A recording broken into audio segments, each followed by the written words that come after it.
We are having the last panel of the day on AI safety policy, and we'll be talking about advancing and operationalizing solutions. So from the G7, and you might have seen that the G7 are sort of thinking about an international AI code of conduct now, another code of conduct.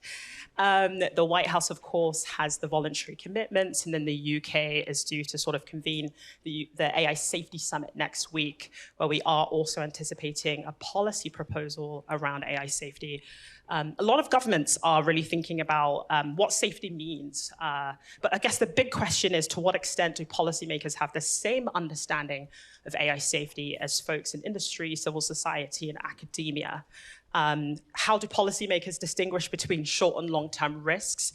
Is there actually a clear binary between them? And how do we prioritize those risks? Do we think about capabilities of models?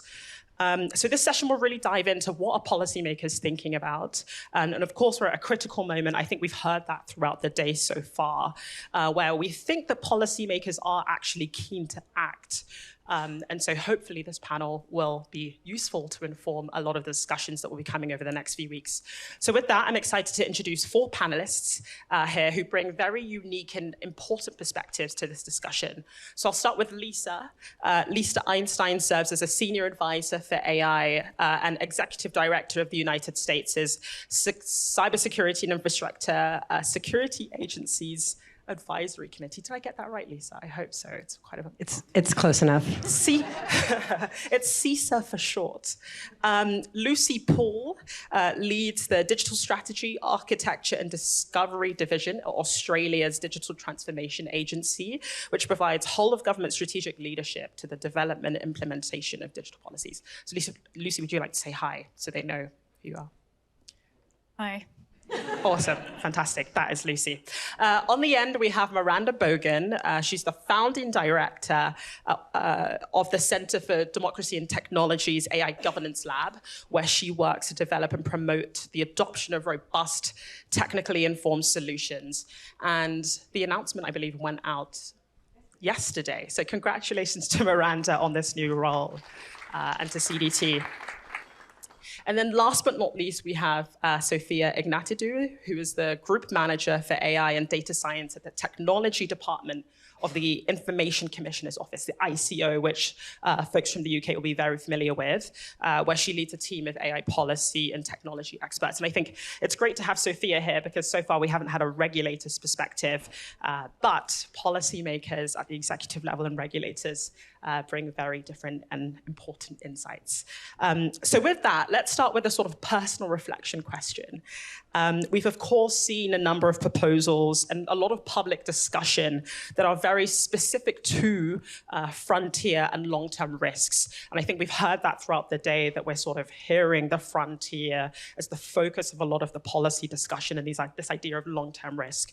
So what's a personal reflection on the moment that you realized that the discussion was shifting in your specific domain to more of that frontier existential discussion? Sophia, why don't we start with you?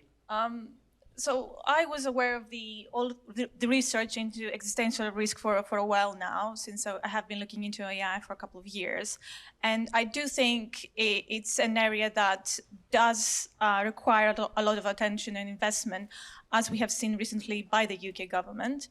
There has been some brilliant work being undertaken in that domain. But from our regulatory perspective, given the fact our remit essentially means we regulate the processing of personal data with the aim of protecting individuals and their rights and freedoms, our focus by definition is more around what's happening in the now.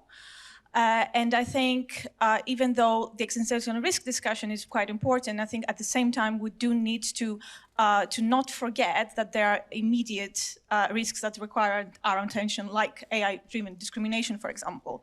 So in going back to the question around what changed and when did it change, I think we did see a really fundamental divergence in where the debate was going and the amount of attention AI was getting when we started seeing things like large language models achieving the level of performance that we have seen in the past couple of months.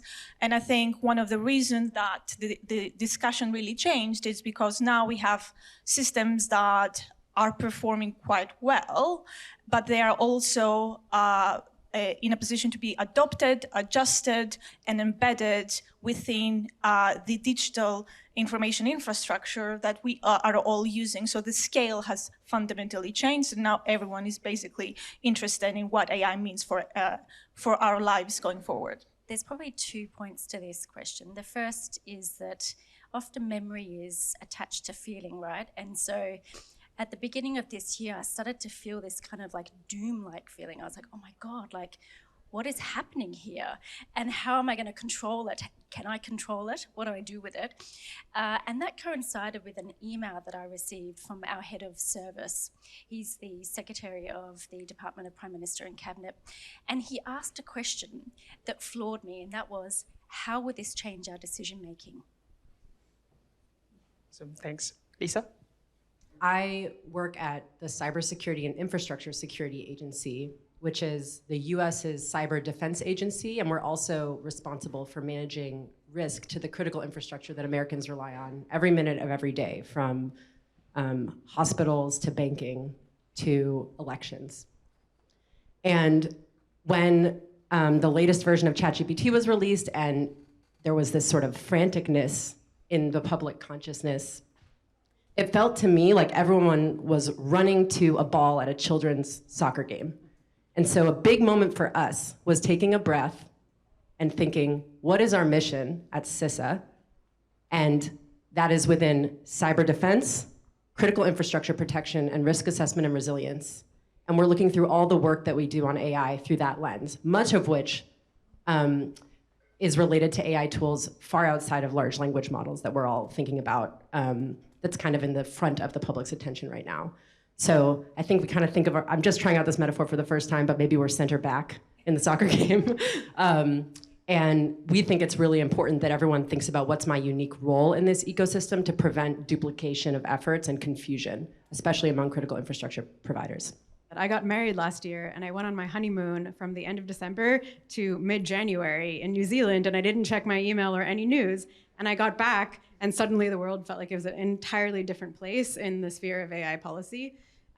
So it was stark in the fact that I had the gap to actually see the difference. But from a more grounded perspective, I've been working with practitioners of AI for a number of years, and I think a key moment came that builds on a point that was made in the last panel, which is like, it should be a yes and. There should be the work that we've been doing over the past years on AI systems that are embedded in our daily lives, and we should be thinking about some of these longer term things. Unfortunately, that's not necessarily how it's playing out, because there's finite attention and finite resources. And so I think a key moment when I realized we need to figure out how to navigate this is getting a question from a leader making these decisions to say, should we switch from focusing on the area like fairness, transparency, accountability to safety? Like, when should we do that? To what extent? And my reaction was like, no, please don't. But we have to recognize that despite there being a lot of commonalities and a lot of efforts that we could make that will advance issues in both camps, and I disagree with the kind of camp philosophy, but it does end up having that feeling. They're on the product development timelines, in policymaking, attention, life cycles, there is a finite amount of attention, and we need to navigate how that attention is spent.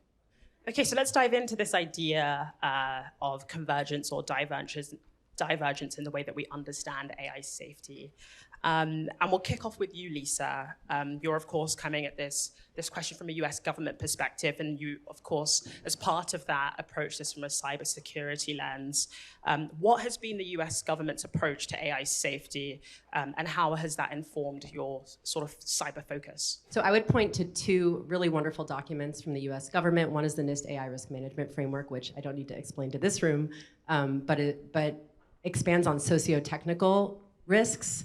There are 7 factors within CISA. We are largely focused on security and resilience, though, as all of you probably know, These are all intertwined, but we strongly believe that cybersecurity is foundational to all of them. So when we talk about security, we're talking about, I like the acronym CIA, confidentiality, integrity, and availability. And resilience is ability to withstand adverse impacts and bounce back. And so we're working really hard to ensure that we play our part in providing guidelines to critical infrastructure on those topics, and also are prepared within the federal government to protect our infrastructure. The other document I'd point to is the voluntary commitments put out by the White House, which includes safety, security, and trustworthiness. And they have great information on those topics. I was asked to keep everything very short. So if you have more questions, I will double click on any of those topics. Awesome, thanks, Lisa. I think you're probably all aware that we're expecting, at least from the US government side, an executive order which might set out some guidance around US government and US government agencies' use of AI, and also guidance from the OMB. So I think that we're approaching a time where we might see a trend around guidance from government and AI use and AI safety. So what does AI safety mean from a government adoption perspective, Lucy? And where might this converge or diverge from AI safety definitions in the way that we understand them for companies? I guess I've been reflecting on much of the conversation today, and I feel like there needs to be some myth busting, you know, like this notion that government needs to slow down. Oh my God. Like, I think it's the complete opposite, right? We need to build the capability and the confidence and to leverage our partnerships and the expertise that exists within industry in order to do that. Within the Australian government, of course, we have been watching with amazement the progress that's been made internationally and globally, and we'll be absolutely using the standards that evolve and get published. I think, though, it's context, isn't it? Context is absolutely everything, and we heard earlier about Google having multiple Googles. Within government itself, we have, within the Australian government, we are based on the Westminster system, and so we have a fair degree of fragmentation and siloing of organisations, and typically you would think that that diversity of thought and opinion would be a great thing. But within a bureaucracy, in fact, it can slow you down.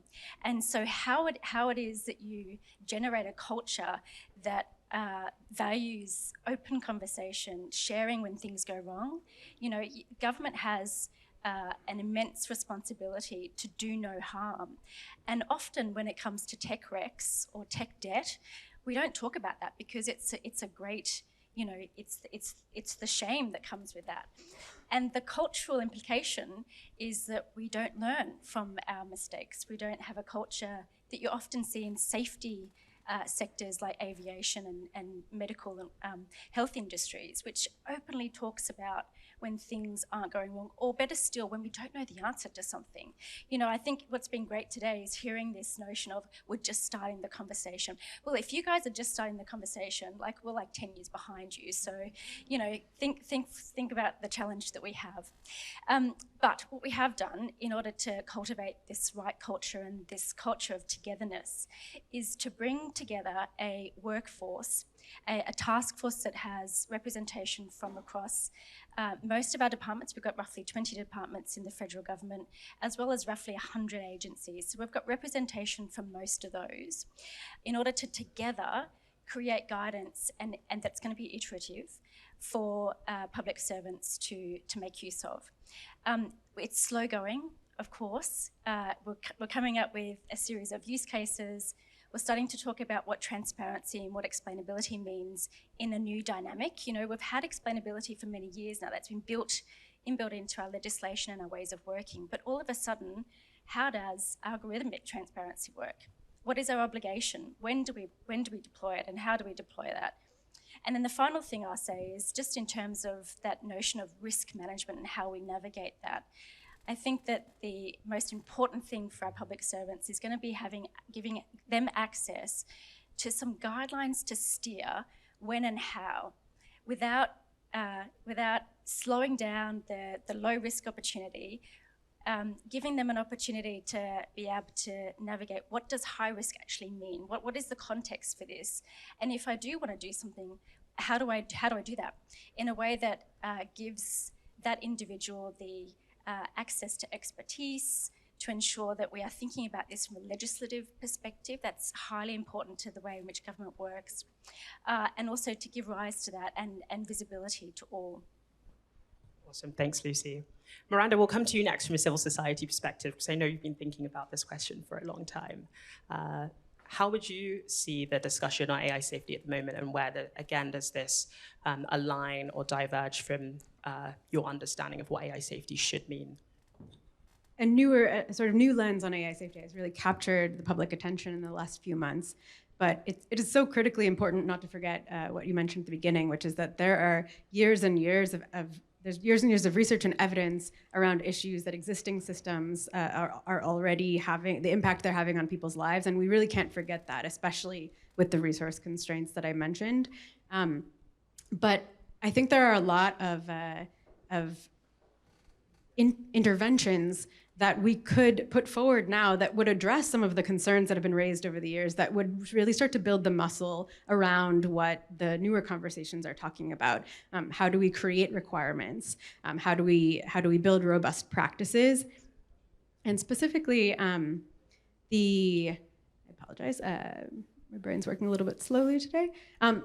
So one thing I've observed over the last few months as I've been taking a step back to think about this is that the community that's focused on AI safety, longer term risk, is coming at that conversation, it seems, with the motivation that not enough attention has been paid to some of these really critical risks that may be unlikely but could be quite large, and therefore we need to pay attention to them. And that, is a reasonable viewpoint.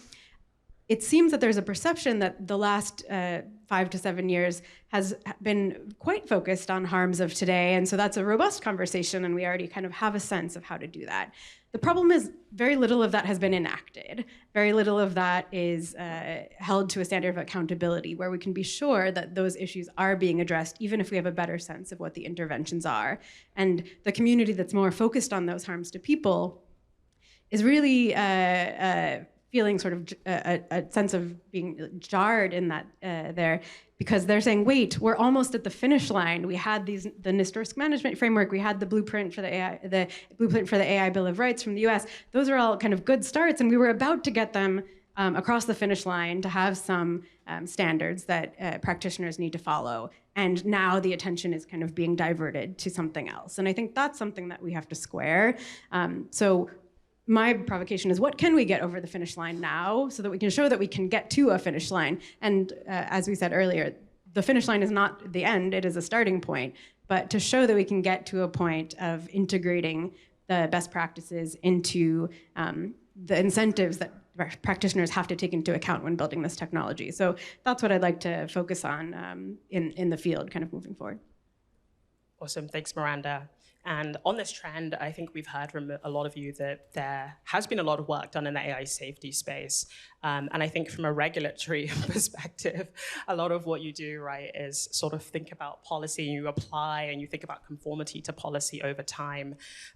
So Sophia, from your sort of perspective as a regulator in the UK, what does AI safety mean for you, because you've been thinking about and sort of holding organizations accountable in this space for some time, but how might you expect new discussions to shape the ICO's actions in the future?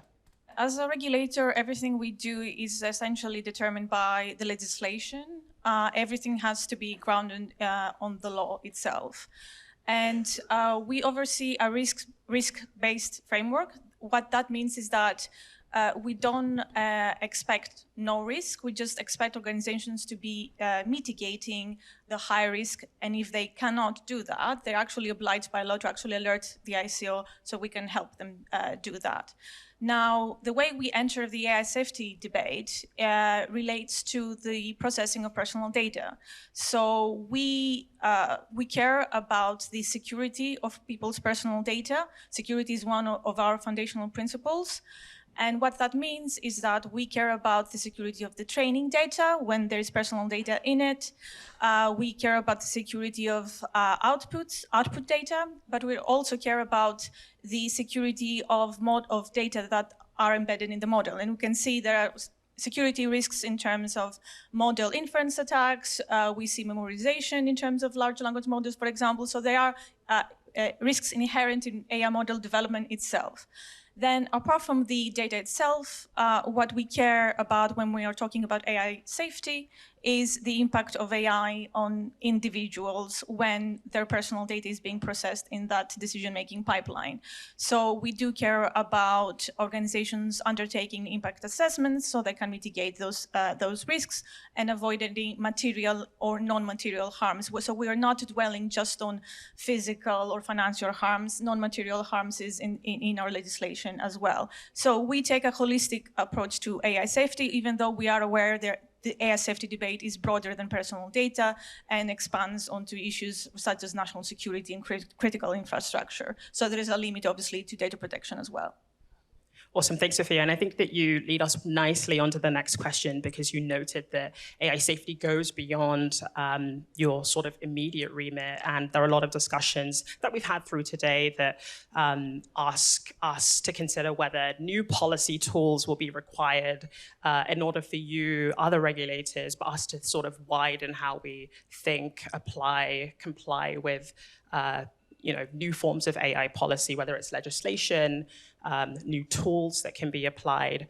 And so as you guys are thinking about what AI safety means in your specific domains, what do you think are the new policy tools or levers that are required to sort of operationalize that? So you can point to an existing sort of policy proposals, such as the EU AI Act, which I know came up earlier, but do you think that something new is needed? Do you think that there are areas or gaps that we haven't yet explored? And how would we do that? What does operationalization look like?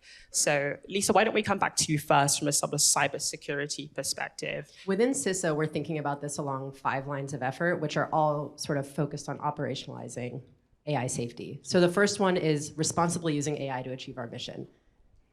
Kind of like what you were saying. We don't need to use this slower. We need to use it faster, especially in cyber defense. A lot of people like to bring up sort of a magical AI system that will be a malicious cyber actor and then, take control of our banking system. I think it's far more likely that an adversarial actor who's already aiming to do harm to the United States will use Copilot and get 60% faster at the thing they were already going to do. And then if we aren't also using Copilot on the defensive side, then we will be behind, and the proverbial cat and mouse game of cybersecurity will just be eaten, or however the metaphor goes there. So as we use AI tools within CISA, and we have historically used some for anomaly detection, et cetera, and also new tools, for example, for drafting memos, something that might seem low risk, we are doing that hand in hand with our Privacy and Civil Liberties Office. So that line of effort is actually co-led by our security folks and the privacy folks. Line of effort 2 is on assuring AI systems. So that's making sure that all of the products and services that are being developed are secure by design and secure by default. I think they had a really good conversation on that in the last panel, and I can go more into that later. Line of effort 3 is on protecting critical infrastructure from malicious use of AI. Line of effort 4 is on collaborating with our international partners and interagency partners to ensure that we are all on the same page with guidance that we're putting out there. And 5 is on expanding AI expertise in our workforce. I think that's the number one thing we need to operationalize all this stuff, is to make sure that we have people who are really deep on these topics informing policy. So I'm not going to talk about the efficiencies that we can gain from AI in particular, because they're very clearly obvious, right? So there are enormous opportunities to streamline the way in which we operate. What I'd like to talk about is the way in which we embed this thinking into our service delivery. So we've been using AI, forms of AI, traditional AI, for many, many years now. But I'm not entirely sure that members of the public know when we're using it. And so for us, I think operationalization is really down to engaging and having a conversation with the public and having the mechanisms to gauge their levels of comfort, because central to the operations of government is the trust relationship between government and citizens. And we know that within the Australian context, trust is reasonably good. Of course, it waxes and wanes, and times of crises obviously affects that. But at the moment, it's sitting at roughly 60% trust. There's also a direct relationship between trust in government and deployment of AI, right? And when you've got a low level of maturity in your public, and you are trying to make use of new and emerging technologies, you have to be extremely cautious about the narrative that you are forming, and you have to have the roots, the mechanisms in which to engage in that conversation, which, as I mentioned earlier, can be quite difficult for government, particularly when you're dealing with a public that has relatively low level of interest in engaging with government about the way in which it just, they don't want to have to deal with government, they just want to be able to have access to their services, right? And so the way in which we start to think about use and deployment of these technologies in our service delivery is going to be critical, and the pace at which we operate and do that is also going to be important. Obviously we're talking about acceleration, but we can't accelerate at the expense of others, particularly when we know that these new forms of technologies are likely to widen the digital divide. And from all government's perspective, the intention is to never leave anyone behind, ever. And so engagement with our Indigenous communities is extremely important. Talking to them about what data sovereignty means in the context of them and their need for self-determination and control over their resources and people and land. Awesome, thank you. You probably would have heard that there have been a lot of discussions at the moment as to how civil society can best play a role and contribute to a lot of policy discussion. And so as we sort of think about the policy toolbox, where do you see opportunities for civil society to have the greatest input in the AI safety discussion? So having worked closely with the developers of AI systems, and then having had a role of trying to translate what that work was to stakeholders and civil society actors, I can tell you that the gulf in understanding and the gulf in level of detail is enormous, and a lot of meaningful decisions about how technology is being developed are happening at the level of the teams building it. And even when they're coming to governments, that's abstracted. And so I think, to be somewhat trite, transparency is a key part of being able to invite people who are not hands-on building that technology into the part of discussion where those decisions are being made. One of the ways that will become particularly important is coming back to thinking about the new iterations of foundation models, right? People are talking about agentic systems, once these models hit other systems. In my mind, that is basically merging the question of generative AI foundation models back into conversations about automated decision-making, which is of incredible interest to civil society, of course. However, when those systems start integrating in a more complicated way, it's even more important to identify how those systems are interacting and what's going in, how they're interacting, and what's coming out, so that we can identify if there are problems, where those problems are located, and disentangle technical challenges from real social questions that need government involvement, need civil society involvement. System cards have started playing that role in some cases. I think there are very early attempts that are really interesting, but I think there's more to do there to figure out what makes an effective artifact that can really communicate the details of how these systems work, and how do we illuminate some of the decisions that are being made at a technical level that ought to be brought out into a more social conversation, such as how we define safety and define certain harms, and really bring in those folks into the definition phase, and not just at the end into how do you think we ought to navigate this very high level conversation, because that tends not to lead to actionable insight that practitioners can translate into work. We need to bring them into the conversation where they can really grapple with some of the specifics. Awesome, thanks, Miranda. Sophia, from your perspective, you mentioned the role of legislation is critically important. I know that you're also heavily involved in technical standards also as a sort of critically important policy tool as well. from your perspective, if we were to sort of strengthen how you apply and think about AI safety from a conformity compliance perspective, which policy tools do you think we might need to turn to in the coming future?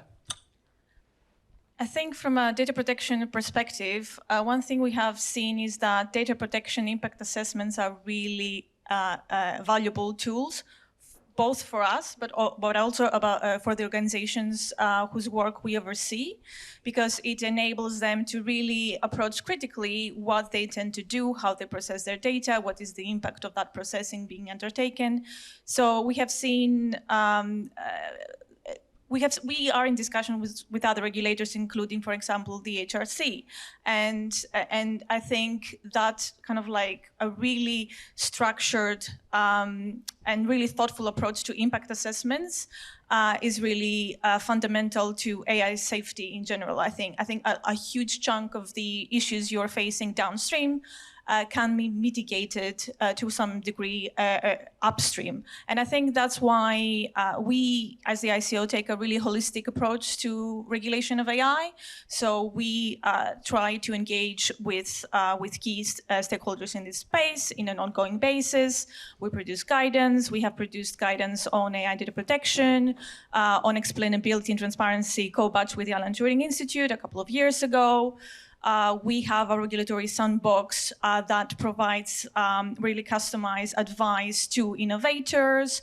We have a voluntary AI audits that utilize an internal AI auditing framework we have developed that's data protection focused as well, but it was developed in cooperation with innovators themselves. So we didn't want to produce something that cannot be useful for the industry that we oversee. So there's a variety of tools that we are developing and we have already developed, but I would also like to add here the importance of cross-regulatory cooperation, which is an area that the UK, I think, has played a leading role in with the Digital Regulation Cooperation Forum.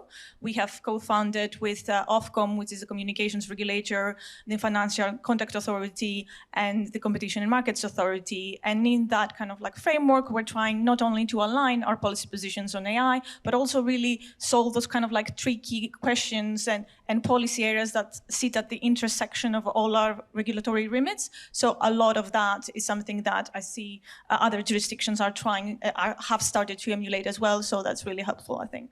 Awesome. Thanks, Sophia. And I think we'll do the last question then, which is just around the panel. If you had to pick one aspect of government that you think needed to change in order for these policy tools to actually be put in place, what do you think that would be? And I think that's drawn from the idea, right, that I think we're probably here over the next 2 days that there's so much that government should and needs to do, but it's another question as to how actually we get there. Is it about changes in policy processes? Is it about educating government? Do we need to speed up the pace of drafting regulation? What do you guys think it is? So a challenge, 30 seconds. One thing you would like to see change? I'll say I think we were excited to see the existing regulatory agencies in the US